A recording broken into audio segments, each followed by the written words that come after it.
So Tehmina Nazir asked a question, very good question indeed, and she said कि हम मानते कि अगर दो बॉडीज है ना और इनके बीच की जो डिस्टेंस है ना वो काफ़ी दूर है। सो अगर ये दूर है बहुत सारा, सो इसके जो डायमेंशन है ना उसको हम नेग्लेक्ट करेंगे, हम इनको पॉइंट मान लेंगे, तो इसी को हम कहते हैं point masses. But she said what if अगर ये डिस्टेंस कम होगी, सो अगर ये डिस्टेंस कम हुई ना, लेट्स सपोज ये एक ऑब्जेक्ट है, ये एक ऑब्जेक्ट है, और आपने डिस्टेंस कम कर दी, तो सेंटर से जब मेजर करेंगे डिस्टेंस ये कम हो गई, क्या अब लॉ ऑफ ग्रेविटी अप्लाई होगा? देखो Newton's law of gravity is only for point masses, ठीक है, बट यहाँ पे भी हम वो यूज कर सकते हैं यहाँ पे, लेकिन यूज जब करोगे ना, सो नीचे जो आर स्क्वायर है ना उसको लोगे कहाँ से, सेंटर टू सेंटर। यानी अगर मैं कहूँ यहाँ सरफेस से लेकर सरफेस तक डिस्टेंस सपोज आर डैश है, सेंटर टू सेंटर जो डिस्टेंस सपोज आर है, सो आर डैश लेना है तब क्या आर लेना है, तब आर लेना है, नॉट आर डैश, ठीक है। देखो अगर आप फोर्स निकालोगे ना इसमें, तो इट विल बी अगेन, इसका m मान लो, m1 इसका मान लो, m2 g m1 m2 divided by, अब जो डिस्टेंस होगी ना वो सरफेस टू सरफेस नहीं होगी, जैसे हम पॉइंट मास में क्या करते थे, यहाँ से लेते थे यहाँ तक, हम कोई सेंटर इसमें नहीं ढूंढते थे क्योंकि पॉइंट है, पॉइंट का क्या सेंटर होगा। बट जब आप इसको एक प्रॉपर मास ले रहे हो ना, बड़ा मास, और इनको नज़दीक ला रहे हो, अब तो ये पॉइंट मास नहीं है, अब जाके लॉ कैसे लगेगा इस पर, अब जाके जो सेंटर टू सेंटर डिस्टेंस होगी ना वही रखनी है, ना कि सरफेस टू सरफेस की डिस्टेंस, ठीक है। दूसरा वेरी इंपॉर्टेंट पॉइंट कि चलो ये तो सिमेट्रिक शेप्स थे, सर्कुलर एक या स्फेरिकल एक सिमेट्रिक शेप है ना, व्हाट इफ अगर शेप ऐसे होगी, यहां से भी दूसरा है, अभी भी ये पॉइंट मास नहीं है, और अभी भी जब इनको बीच में लाओगे ना, क्या अभी भी हम वैसे ही कर सकते सेंटर टू सेंटर? नहीं, अब वैसे नहीं कर सकते, अब लॉ वैसे नहीं लगेगा। यानी अगर मैं इसका मान लूँ m1 मास है, इसका मान लो m2 है, सेंटर टू सेंटर क्या डिस्टेंस रखी r, और मैं कहूँ मैं लगाऊँ इस पर Newton's law of gravity, that is g m1 m2 divide by R square, तो ये गलत होगा, ये ऐसे नहीं कर रहा है, ये सिर्फ सिमेट्रिक के लिए मैं बोल रहा था। अब देखो नॉन सिमेट्रिक में हम क्या करते हैं, हम कहते हैं पॉइंट मास के लिए वैलिड है ना, तो हम कहते हैं इसका भी एक छोटा सा टुकड़ा ले लो और इसका भी एक छोटा सा टुकड़ा ले लो, इस छोटे से टुकड़े को मान लो स्मॉल m1, इस छोटे से पीस को मान लो दिस इज स्मॉल m2, फिर दोनों के बीच की डिस्टेंस मान लो r डैश है, दोनों स्मॉल है ना पॉइंट, तो इसमें क्या सेंटर ढूंढोगे, ये पॉइंट मास इसका लिया, उसको m1 माना, इसको m2 माना, इन दोनों के बीच में देखते हैं फोर्स कितना होगा। सो इन दोनों के बीच में जो फोर्स होगा that will be g m1 m2 divide by r dash का स्क्वायर, हमने माना दोनों के बीच में डिस्टेंस क्या है, r डैश। मैं दिखा रहा हूँ नॉन सिमेट्रिक में कैसे करोगे। सो क्या फोर्स हमें मिल गया, फोर्स तो मिल गया, बट सिर्फ इन दो पॉइंट मासेस का, हमें चाहिए कितना था, इस पूरे m1 और इस पूरे m2 का। सो कैसे निकालोगे, विल इंटीग्रेटेड, हम मानेंगे कि यही इतने ही स्मॉल जो पॉइंट्स होंगे, ऐसे ही काफ़ी सारे पॉइंट्स इस पर फैले हुए होंगे, राइट, इन्हीं पॉइंट मास का ही बना है ना। सो इन सारे पॉइंट मासेस को हम एडअप कर लेंगे, यानी उनके बीच में जो फोर्सेस हैं उनको एडअप कर लेंगे, उसी को कहते हैं कैलकुलस में हम इंटीग्रेट कर लेंगे इसको। सो तब ये लॉ बनेगा इंटीग्रेशन वाला, ठीक है, प्योर न्यूटन्स लॉ नहीं लगेगा तब। हाँ स्फेरिकल अगर होंगे ना यानी सिमेट्रिक, तब वो इंटीग्रेशन करने की जरूरत नहीं है, तब आप सिंपल सेंटर टू सेंटर ले लो। हाँ लेकिन अगर ये वाले है ना नॉन सिमेट्रिक और आप इसको नज़दीक ला रहे हो, तब ये पॉइंट मासेस नहीं है, तब डायरेक्टली आप लॉ अप्लाई नहीं कर सकते हो, तब जाके क्या करना पड़ेगा, इंटीग्रेशन। किसको इंटीग्रेशन करना है, स्मॉल मासेस को लेके इंटीग्रेशन करना है, ठीक है, क्लियर हो गया। बैक टू सुपरपोजिशन प्रिंसिपल, देखो very important topic now, principle of superposition, ये क्या होता है। इसमें बेसिकली आपको 2 पॉइंट्स याद रखने हैं, बट इसको समझने से पहले let's take an example. Suppose मेरे पास एक मास है, इसको मैं मानता हूँ m0 नाम रखता हूँ, और दूसरा मास यहाँ पे है, इसका नाम m1 रखते हैं। सो m1 m0 को अपनी तरफ अट्रैक्ट करेगा, यानी इस पर फोर्स एक्सर्ट करेगा। सो ये इसको लेट्स सपोज अपनी तरफ अट्रैक्ट कर रहा है with the force F01, F01 का मतलब force on zero due to r, ठीक है। अब हम क्या करते हैं, हम सिस्टम में दूसरा एक मास लाते हैं m2। सो m2 भी अब m0 को अपनी तरफ खींचेगा, सो ये भी इसको अपनी तरफ खींच रहा है। So let's see the force is F02, that is force on zero by second mass, ठीक है। ये इसको भी खींचेगा, बट हम अभी मेन कैरेक्टर m0 को मानते हैं, ठीक है। m1 ने भी इसको अपनी तरफ खींचा, m2 ने भी इसको अपनी तरफ खींचा।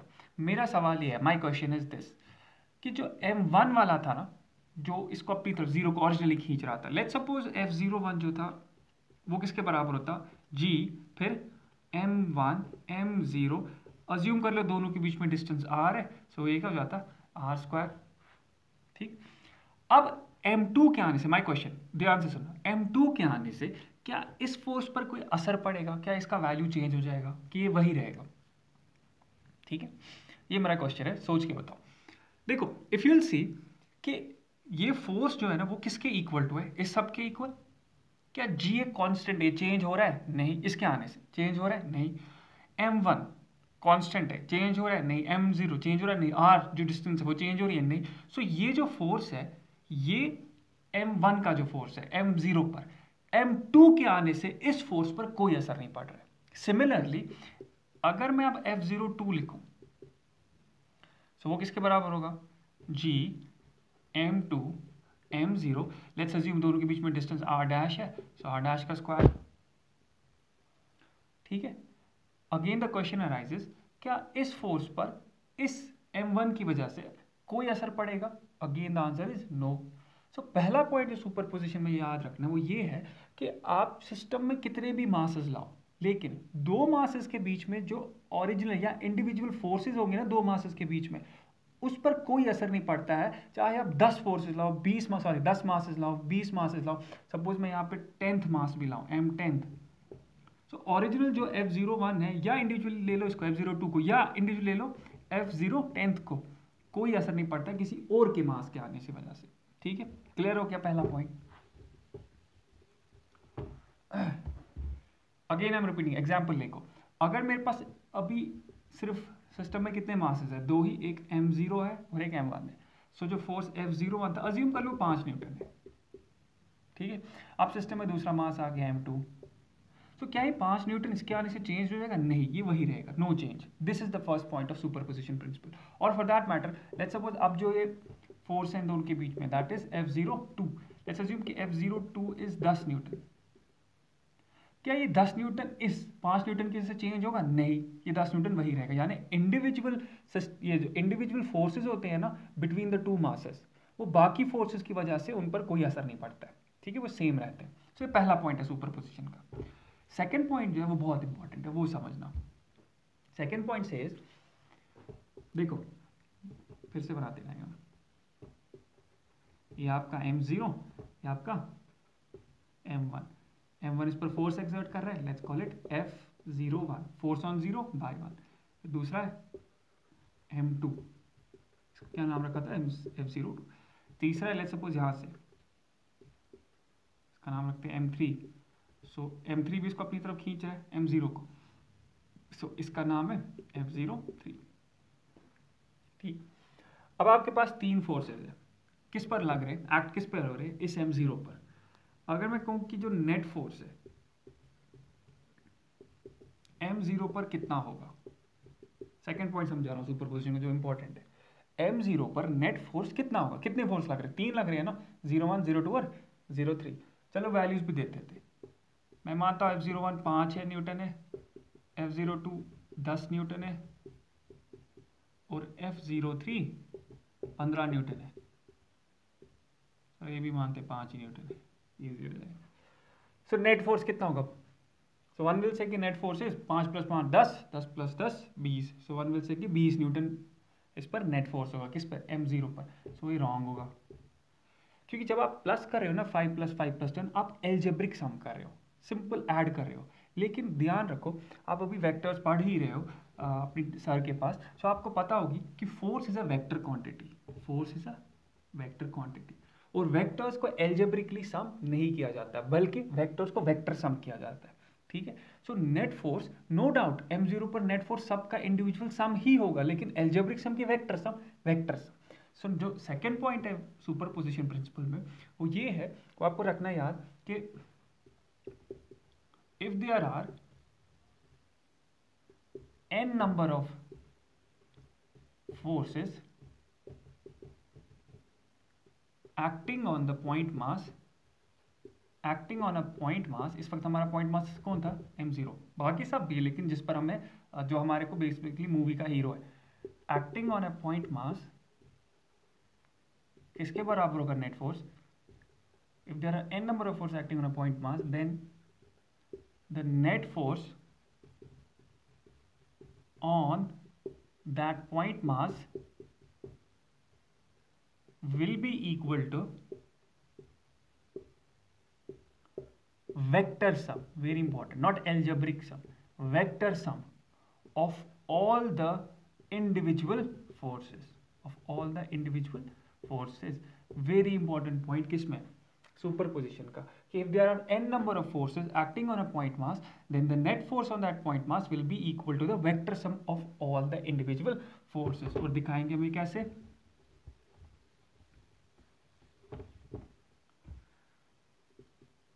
so we'll say कि जो net force होगा इस विल बी F01 ऊपर वेक्टर साइन प्लस F02 ऊपर वेक्टर साइन प्लस F03 ऊपर वेक्टर साइन। ठीक है, ये एक तरीका दिखाने का।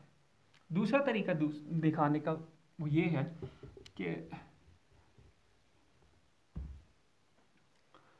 लेट्स से आप इसको प्रॉपरली बनाते, फिर दूसरा तरीका मैं दिखाता। सो this is M0 M1, this is the force, और लेट्स अज्यूम कि दोनों के बीच में अब जो डिस्टेंस है that is R1। R1 is a position vector. तो आप यूनिट वेक्टर्स या पोजीशन वेक्टर्स अभी पढ़ ही रहे होगे सर के पास। तो देखो simple, R position vector is, मैं M1 की position with respect to our hero, hero को M0 with respect to M0 define कर रहा हूँ। ये M1 कितना दूर है और किस पोजीशन पे, किस ओरिएंटेशन पे M0 से मुझे R1 दे रहा है। R1 यानी मुझे डायरेक्शन भी बोल रहा है, तो उसको डायरेक्शन अगर दिखाएंगे तो उसका एरो ऐसे कर दो। ये मुझे डायरेक्शन भी बोल रहा है कि M0 से इस डायरेक्शन में, और डिस्टेंस भी दे रहा है, इतना दूर है, मैग्नीट्यूड ऑफ R1 इतना दूर है। ठीक है, ये पोजीशन वेक्टर होगा। इसी तरह आप M2 को देख लो, हमारा M2 है, सपोज इसका जो पोजीशन वेक्टर है दैट इज R2 इस डायरेक्शन में। इसी तरह हमारा नीचे से भी था एक और बंदा M3, और उसका पोजीशन वेक्टर, ये इसका ऑरिजिन मान लो, इसी से हम देख रहे हैं। ठीक है, इसको मान लो R3 इसकी तरफ यहाँ से। ठीक है, सो ये सब पोजीशन वेक्टर्स ही है। ऊपर मैं इनको वेक्टर ये दिखा रहा हूँ साइन। अब देखो दूसरा तरीका कैसे दिखाने का, क्या आप कहते हो एफ नेट जो है ना, F net that will be equal to F01 plus F02 plus F03, यही हमने दिखाया था राइट। इसको अगर मैं खोलूँ ना तो हम कैसे लिखते हैं इसको, G फिर M1 फिर M0, यानी इन दोनों के बीच का फोर्स दिखा रहा हूँ, डिवाइडेड बाय डिस्टेंस कितनी अज्यूम की है R1, सो क्या रखेंगे R1 का स्क्वायर। ये तो भी सिर्फ मैग्नीट्यूड है, इसको वेक्टर बनाने के लिए यूनिट वेक्टर मल्टीप्लाई करेंगे। R1 जो यूनिट वेक्टर है वो इसमें मल्टीप्लाई करेंगे। आप लोग अभी शायद यूनिट वेक्टर्स भी पढ़ रहे हो, तो आपको सर ने बोला होगा कि यूनिट वेक्टर जो होता है it only gives you the direction. ठीक है, जिसने वो वीडियो नहीं देखा है वेक्टर्स का, वो देखो, बहुत ही इंपॉर्टेंट लेक्चर है आपके लिए, और बहुत बहुत बहुत उम्दा तरीके से सर ने वो एक्सप्लेन किया यूनिट वेक्टर्स। सो वो अच्छी तरह देखो, अगर किसी को वो नहीं समझ रहा फिर कुछ नहीं समझ आएगा। जिस तरीके से वो सर ने समझाया वो अच्छी तरह देखो, रिपीट पे देखो, लेकिन वो समझो वेक्टर्स, क्योंकि फिर ग्रेविटेशन नहीं समझ आएगा। ठीक है, सो अच्छी तरह समझो उसको, यूनिट वेक्टर्स में कैसे क्या होता है। सो सिंपल, मैंने इसको यूनिट वेक्टर मल्टीप्लाई किया, यानी मुझे इस फोर्स की डायरेक्शन दे रही है, मैग्नीट्यूड और डायरेक्शन दोनों मिला के वेक्टर बन गया। ठीक है, इसी तरह इसके लिए देखो, plus G M2 M0 divide by R2 का स्क्वायर मल्टीप्लाइड बाई इसका यूनिट वेक्टर। सिमिलरली इसके लिए लिख सकते हैं। ठीक है, सो दूसरा तरीका दिखाने का एफ नेट। क्लियर हो गया सुपरपोजिशन प्रिंसिपल। तो फिर से मैं रिपीट करता हूँ, पहला है कि अगर आप इंडिविजुअल फोर्सेस देखोगे उनको सिस्टम में दूसरे फोर्सेस से कोई असर नहीं पड़ता है, वो फोर्स वही रहेगा। कोई दूसरा मास सिस्टम में घुस गया कोई असर नहीं होगा उस पर। ठीक है, सेकंड वेरी इंपॉर्टेंट पॉइंट, कि जो अब नेट फोर्स होगा ना किसी पर्टिकुलर पॉइंट मास पे, किसकी वजह से, बाकी मासेस की वजह से, वो एल्जेब्रिक नहीं बल्कि क्या होगा, vector sum of all the forces. Clear. अब देखो इसको हम एक न्यूमेरिकल से समझते हैं।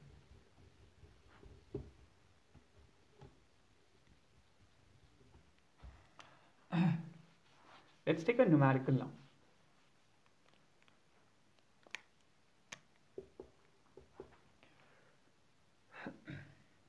एक second, let's take a numerical. देखो क्वेश्चन है हमारे पास कि हमारे पास एक इक्विलेटरल ट्राइंगल है। इक्विलेटरल समझ आता है, सबके साइड्स क्या होते हैं, सारे साइड्स इक्वल होते हैं, एंगल्स 60 डिग्रीज होते हैं। और हमारा जो इक्विलेटरल ट्राइंगल है उसके 3 वर्टिसेस पर 3 मासेस है, m इक्वल मासेस m और m, ठीक है। इसके जो साइड्स है उसको मान लो a और a। ये हो गया आपका a, ये हो गया b, ये हो गया c। क्वेश्चन सेज कि net force on mass at the vertex c is, net force इस मास पर कितना होगा जो c पर है, ये वाला बंदा, ठीक है। देखो सुपर पोजिशन प्रिंसिपल इस पे कैसे लगेगा। सुपर पोजिशन से हम देखते हैं ये जो मास है इसके अलावा सिस्टम में और कितने मासेस है, ये वाला और ये वाला, 2 मासेस है। ये वाला जो मास है ये इसको अपनी तरफ खींचेगा, तो जब इसको अपनी तरफ खींचेगा इस पर जो फोर्स होगा ये होगा, let's call it F1। Clear, ठीक, समझ आ रहा है। इसी तरह ये वाला जो है ये इस मास C वाले मास को अपनी तरफ खींचेगा, लेट्स कॉल इट F2, ठीक है। अब M पर जो टोटल है मास नेट फोर्स जो होगा, सॉरी M पर जो नेट फोर्स होगा C वाले पे वो कितना होगा, vector sum of F1 plus F2, ठीक। So let's do that, vector sum of F1 और F2 करते। देखो सबसे पहले F1 खुद किसके बराबर है, सिर्फ मैग्नीट्यूड की बात कर रहा हूँ। F1 खुद किसके बराबर है, G, फिर M1 M2 करना होता है, लेकिन M1 और M2 दोनों सेम है, सो क्या हो जाएगा M into M, that is M square, ठीक है, डिवाइडेड बाई दोनों के बीच में डिस्टेंस कितनी है, इस इक्विलेटरल ट्राइंगल के सारे साइड जो है वो क्या है, A है ना, सो क्या हो जाएगा A स्क्वायर। क्लियर हो गया। इसी तरह अगर आप F2 को देखोगे, F2 का जो वैल्यू है वो भी यही आएगा, G M square divide by same distance A square, so दोनों सेम होंगे। F1 will be equal to F2 will be equal to G M square by A square. Clear हो गया। अब मैग्नीट्यूड है, अब देखो इसमें क्या करना है, डायरेक्शन का कैसे कॉन्सेप्ट आता है इसमें वेक्टर्स में, ये मैं अब कर रहा हूँ, तो मैं इसको अलग से यहाँ निकालता हूँ। सो ये F1 है, ये F2 है, ठीक है। और इक्विलेटरल ट्राइंगल के बीच में एंगल कितना होता है, 60 डिग्री। एंगल कितना होता है, 60 डिग्री। अब आपको ये भी पता है कि दो वेक्टर्स इस मास m पर ऐसे इस फैशन में एट 60 डिग्री, रिजल्टेंट हमेशा कहाँ पे होता है, बीच में। So the resultant will be, यानी एफ नेट जो हमें जानना है will be over hair.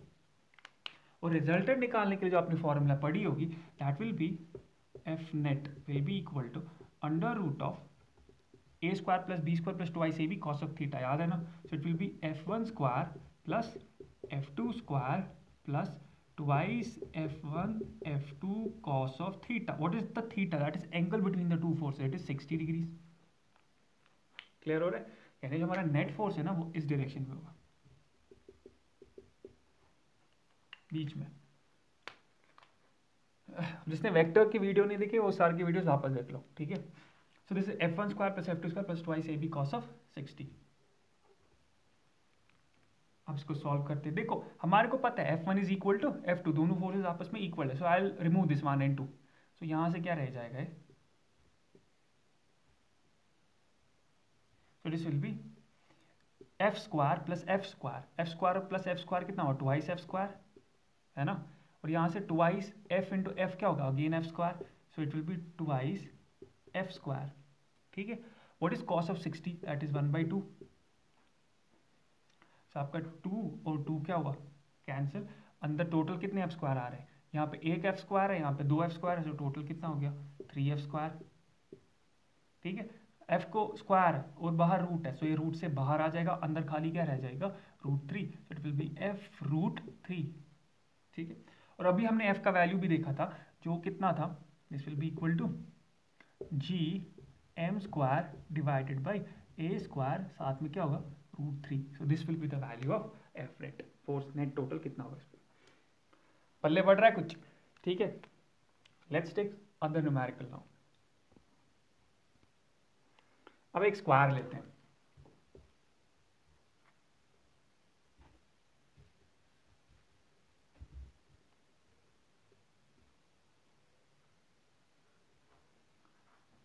ABC और D, अगेन इस पर 4 मासेस रखते हैं और सारे सेम रखते हैं, ये भी क्या होगा M M M और M, और इसका सबका साइड मानते हैं A और A। Again the same question, net force इस C वाले पे कितना होगा, ठीक है। So let's do this. इसको छोड़ के सिस्टम में बाकी कितने मासेस है, 1 2 और 3। ये जो मास है ये इसको अपनी तरफ खींचेगा, ये अपनी तरफ खींचेगा और ये भी इसको अपनी तरफ खींचेगा। सो इधर पे देखो, ये मैं हटा दूं, गोल चक्कर है, ये इसको अपनी तरफ खींच रहा है, बी का मास सी वाले को अपनी तरफ खींच रहा है, सो ये अपनी तरफ खींचेगा दिस, इसको नेम रखते हैं F1। ये इसको अपनी तरफ खींचेगा, सो दिस विल बी F2, ठीक है।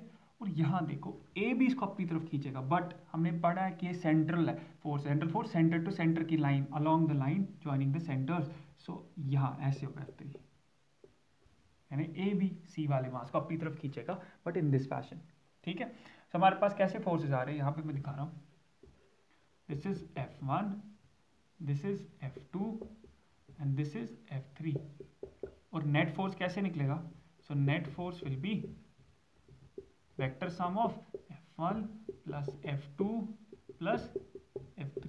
अगर आप F1 और F2 को देखोगे ना, ये वही एक ट्राइंगल जो हमने अभी ये what do you call equilateral triangle का जो हिसाब था वही देखा था, और वो कितना आता था, F1 was equal to magnitude was equal to F2 was equal to कितना होगा, G M square divided by A square.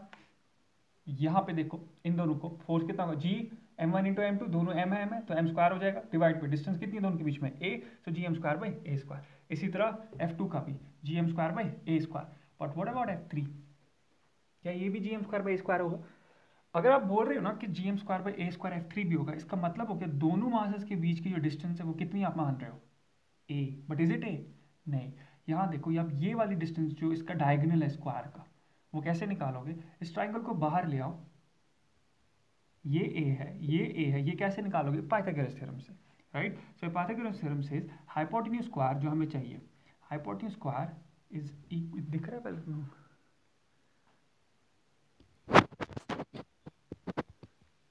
ठीक है। So it says hypotenuse square is equal to base square that is our A square plus perpendicular square that is again A square. So your hypotenuse will be equal to square वहां कर दो, root बन जाएगा, अंदर हो जाएगा A twice A square, ये और ये cancel, so hypotenuse will B √2 multiplied by A बाहर आ जाएगा, ठीक है। सो यहाँ पे हमारा जो हाइपोटेन्यूज है वो कितना है, √2A। अब ये सिंपल याद ही रखो ऐसे न्यूमेरिकल्स में, अगर आपके पास A 5 सेंटीमीटर दिया है सो √2 5, 6 सेंटीमीटर दे सो √2 6, अब ये करने की जरूरत नहीं है, 7 सेंटीमीटर √2 7, ठीक है। तो F3 की अगर आप बात करो, मैग्नीट्यूड का बोल रहा हूँ, F3 वो कितना होगा, G फिर M1 into M2 that is M square divide by A square की जगह क्या लिखेंगे अब, √2 का स्क्वायर, ठीक है। सो यहाँ से ये क्या बन जाएगा, this will be G M square divided by root और स्क्वायर कैंसिल होकर 2 बच जाएगा, A को अपना स्क्वायर दे दो, so this is 2/A square. So मैं F1 भी मिल गया, F2 भी मिल गया और F3 भी मिल गया। सो तीनों को आप क्या करना है, कौन सा सम, वेक्टर सम। लेट्स सी कैसे करते हैं।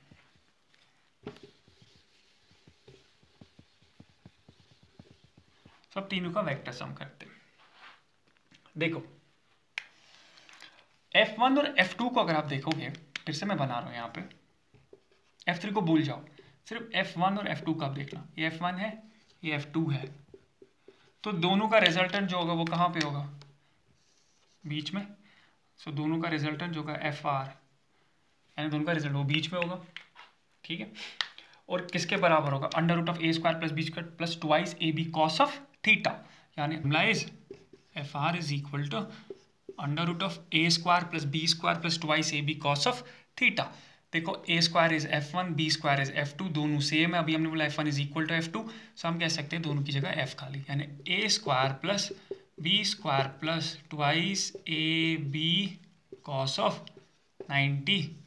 व्हाट इज कॉस 90, 0, तो ये सारी जो मल्टीप्लाई की टर्म है 0 हो जाएगी, अंदर खाली क्या बचेगा, A square plus B square that is twice F square, so it will be twice F square, ये और ये कैंसिल, अंदर खाली क्या रह जाएगा, √2, बाहर क्या रह जाएगा F। सो आपका FR जो है दैट इज F1 और F2 का रिजल्टेंट वो किसके बराबर है, F टाइम्स √2। डन, ठीक है, अब देखो, यार ध्यान से देखना, अब आपके पास एफ आर है जो अलॉन्ग दिस डायरेक्शन है, ये आपके पास एफ आर है। एफ आर कैसे निकाला, F1 और F2 का ये करके रिजल्टेड, आपने इन दोनों का रिजल्टेड निकाला ना, तो इनको भूल जाओ जैसे है ही नहीं, अब दोनों का रिजल्टेड ये है। लेकिन एक और चीज़ देखो, F3 भी इसी डायरेक्शन में था ना, F3 जो था वो भी इसी डायरेक्शन में है ना, सो दोनों इसी डायरेक्शन में है। जब दो वेक्टर्स एक ही डायरेक्शन में होंगे तब जाके आप दोनों का एल्जेब्रिक सम कर सकते हो, यानी तब वेक्टर सम करने की जरूरत नहीं है, एंगल वेंगल डालने की जरूरत नहीं है, बिकॉज अगेन आप देखो कॉस जीरो रहेगा वहाँ पे, क्योंकि एंगल दोनों के बीच में क्या है, जीरो है ना, कॉस जीरो 1 होता है, उसको अपनी फॉर्मूला को सॉल्व करो तो आपको सिंपल एल्जेब्रिक सम ही मिल जाएगा। बट सिंपल अब याद रखो, अगर आपके दो वेक्टर्स एक ही डायरेक्शन में है तो दोनों का ऐड होगा। सो एफ आर F1 और F2 की जगह था, so you can forget F1 and F2, और साथ में कौन था, F3 along the same direction. अब दोनों वेक्टर सेम डायरेक्शन में, सो एफ नेट जो चाहिए था हमें, तीनों का सम, वो किसके बराबर हो जाएगा, इन दोनों का sum. So it will be F R plus F3। F R अभी हमने देखा कितना होता है, √2 टाइम्स F और F3 भी हमने निकाला था पिछली, रिवाइज देखो वो किसके बराबर था, it was GM² divide by twice A², correct. और F भी हमें पता है किसके बराबर होता है, GM² डिवाइड बाई A²। अब दोनों में देखो कॉमन क्या निकल रहा है, GM² बाई A² कॉमन है, यहाँ देखो दोनों में कॉमन है, तो ये बाहर निकल जाएंगे, so it be GM² divide by A² बाहर, अंदर क्या रहेगा, √2 + 1/2। तो ये आपका आंसर। समझ आ गया सुपरपोजिशन कैसे यूज करते हैं, ठीक है। नेक्स्ट मैथल,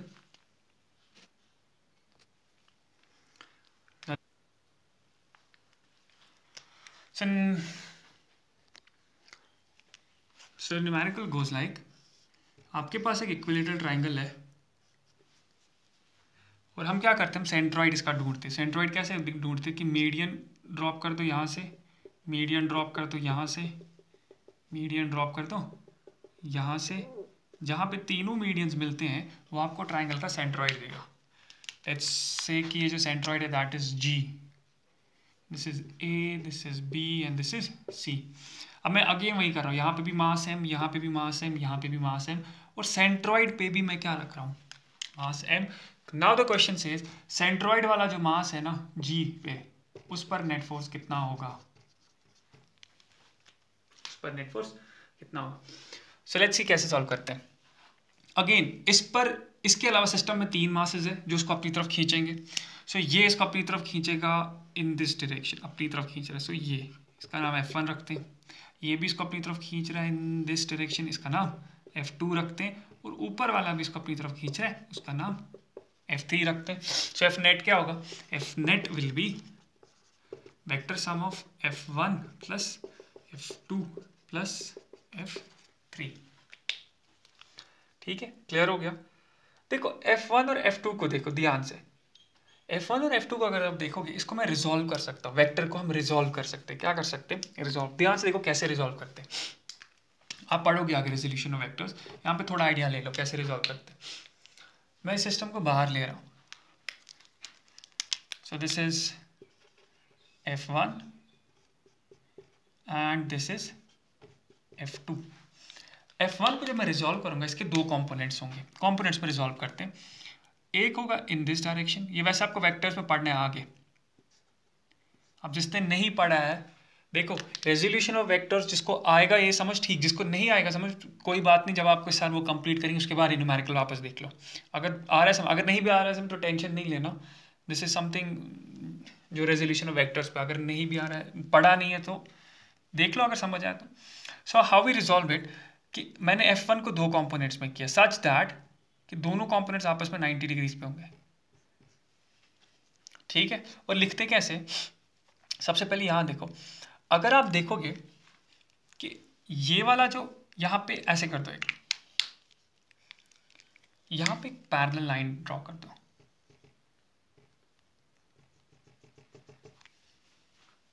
ठीक है।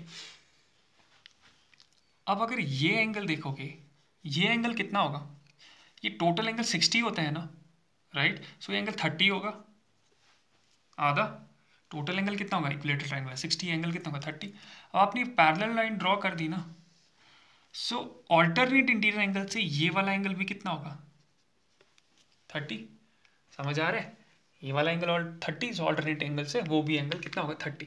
जब आप रिजॉल्व करते हो ना वेक्टर्स को, ये वाला जो एंगल है ना वो ये वाला है बेसिकली, ये 30। क्लियर। इसी तरह F2 को जब आप रिजॉल्व करोगे, तो F2 में भी एक कंपोनेंट होगा in this direction along the parallel line. देखो दोनों अलोंग द पैरेलल लाइन, ये जो पैरेलल लाइन है ना यही है, और दूसरा होगा नीचे से, और अगेन ये एंगल कितना होगा 30। यहाँ से देखो अगर ये 30 है, सो ये एंगल ऑल्टरनेट इंटीरियर एंगल से कितना होगा 30, और इसी के अलोंग ये वेक्टर है, ये वेक्टर इसी के अलोंग है। Clear.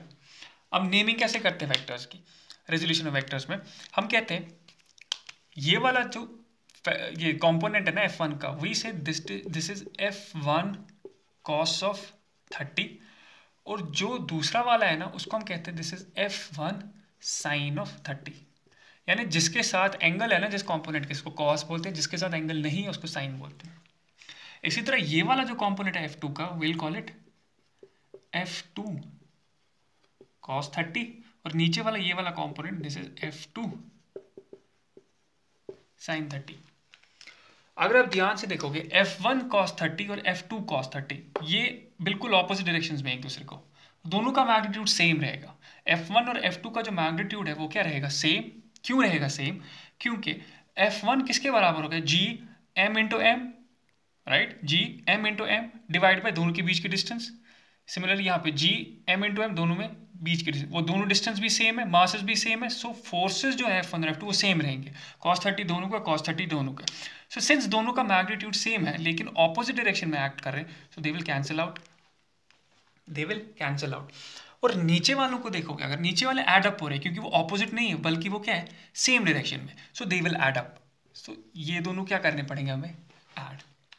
So if you will add F2 sin of 30 and you will add F1 sin of 30, what will you get? सबसे पहले क्या F2 और sin 30 को भूल जाओ, F1 और F2 सेम वैल्यू है। हाँ अभी हमने बोला कि F1 और F2 क्या होंगे, सेम वैल्यू होंगे। कितना होगा, this will be G m square divided by, let's assume ये जो डिस्टेंस है ना इनकी, इसको 1 मीटर मानते हैं। ये जो डिस्टेंस है ना, ये वाली और ये टॉप वाली, इसको 1 मीटर मानते हैं ताकि इजी क्वेश्चन हो जाए। ए मान सकते हो, बी मान सकते हो, कुछ भी मान सकते हो। सो ये यहाँ से क्या हो जाएगा 1 स्क्वायर, ठीक है। और साथ में क्या है sin 30। सो आपका ये F1 और F2 सेम है, सो दोनों ट्वाइस बन जाएंगे, है ना, F और A। ये सो पीछे क्या लग जाएगा twice. What is the value of sin 30, sin 30 is 1/2। सो दोनों कैंसिल हो जाएंगे, दोनों का ऐड कितना रह जाएगा, GM स्क्वायर, ठीक है। सो जो नेट फोर्स है दोनों का नीचे से वो कितना है, GM स्क्वायर। सिंपल है, F1 और F2 दोनों सेम है, so twice F sine of theta, F की जगह लिखा GM square by 1 square, sin 30 की जगह 1/2, 2 और 2 कैंसिल, वहाँ क्या बचा GM स्क्वायर। बट क्या इतने ही फोर्सेज है, नहीं, अभी हमने खाली F1 और F2 को रिजॉल्व किया था कंपोनेंट्स में, अभी तीसरा फोर्स उधरी है। सो जो तीसरा फोर्स है ना हमारा, वो कहाँ की तरफ है, वो ऊपर की तरफ है, F3 यहाँ ऊपर। और F3 को देखोगे वो इन दोनों का जो सम आया GM स्क्वायर उसके बिल्कुल ऑपोजिट है, राइट। अब F3 देखते हैं कितना होगा। अगर आप देखोगे, मैं रब करता हूं,